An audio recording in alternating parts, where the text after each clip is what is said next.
Olá, amigo, olá, amiga, seja muito bem-vindo ao Momento da Saúde aqui no programa Encontro com a Vida. Que bom ter a sua companhia logo cedo, estamos começando uma nova semana com uma nova convidada que vai nos ajudar a cuidarmos bem, especialmente de nossos filhos, de nossas crianças. Essa semana temos a alegria de receber aqui conosco a doutora Silvia Barreto. Doutora Silvia, tudo bem? Tudo bom, um prazer estar aqui com vocês. Olha, que alegria receber você aqui. Muito obrigado por ter atendido o nosso convite. E vamos estar juntos a semana toda, né? Com certeza. Doutora Silvia, deixa eu apresentar para você. Doutora Silvia, ela formou-se em medicina pela Universidade Newton Lins, aqui de Manaus. Isso. Ela fez residência pediátrica, é nutróloga e nutrição clínica no Sírio-Libanês em São Paulo e também em outras instituições. Isso. Ela tem uma especialização em UTI e anestesia pediátrica, tem pediatria clínica e também é nutricionista. E há 11 anos tem nos ajudado aqui no Hospital Adventista de Manaus. Você é de Manaus, né? Sou de Manaus, nascida em Manaus. Manauara. Manauara. Esse povo querido e abençoado, viu? Obrigado, doutora, por sua presença. Vamos aproveitar o conhecimento dela na área da pediatria para tirar todas as dúvidas que a gente puder para ajudar os nossos filhos.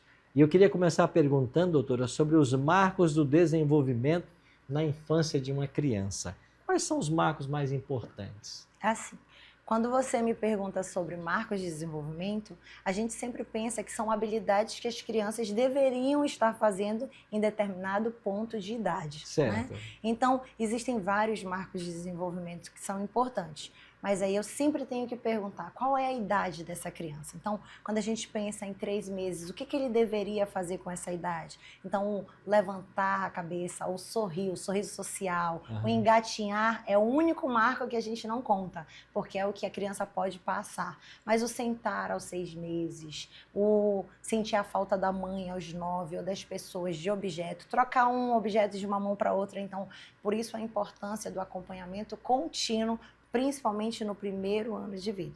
O falar, o balbuciar, o emitir sons. Então, sempre são coisas muito importantes no desenvolvimento infantil. O único adendo que eu faço é porque alguns pais me cobram quando a criança é prematura. Então, Sim. Na prematuridade, então, a criança em específico, ela deve ter um marco diferenciado. Então, ela não vai alcançar na mesma idade os marcos que o outro da idade normal, idade gestacional normal. Alcança, exatamente. Entendi. Agora, eu tenho 3 filhos lá em casa, a gente fica muito ansioso que eles falem logo, né?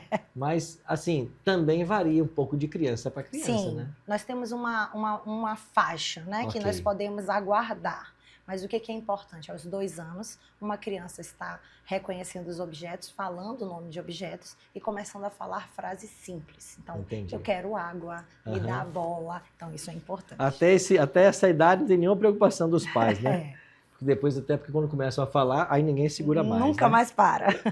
E como os pais podem promover hábitos saudáveis de vida para ajudar seus filhos? Aproveitando essa mesa linda. Linda, né?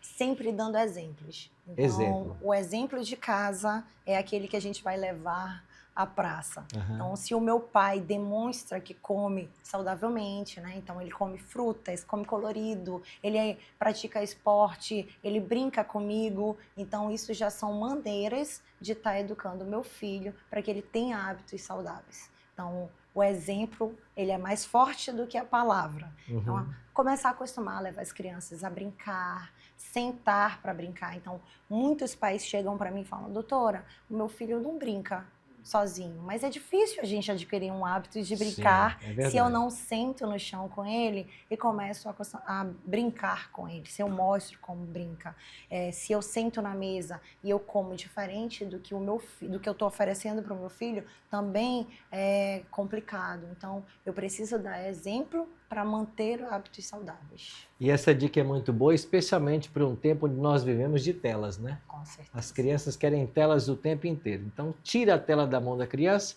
e vamos gastar tempo brincando. Isso marca, né? Com certeza. A vida das crianças. Imagina na época de mesa, que a gente vai sentar para comer e aí eu tô na tela e os meus filhos não podem. Existe muito isso, né? E aí ele: mas mãe, por que você tá na tela? Por que eu não posso?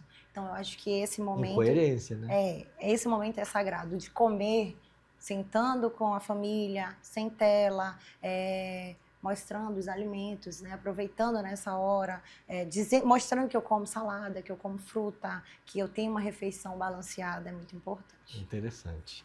Bom, e finalmente, doutora, quais são as principais preocupações de saúde na infância que a gente tem que prevenir? Eu sempre começo com a alimentação. Então, Ok. a alimentação ela deve ser saudável para a gente prevenir problemas no futuro. Uhum. Então, hoje a gente já sabe que a OMS diz que em 2035, logo aqui, a obesidade ela vai estar no ápice, principalmente aqui no Brasil, né? Então, nós temos mais de 50% da população pediátrica com obesidade. Então, a obesidade hoje é um problema.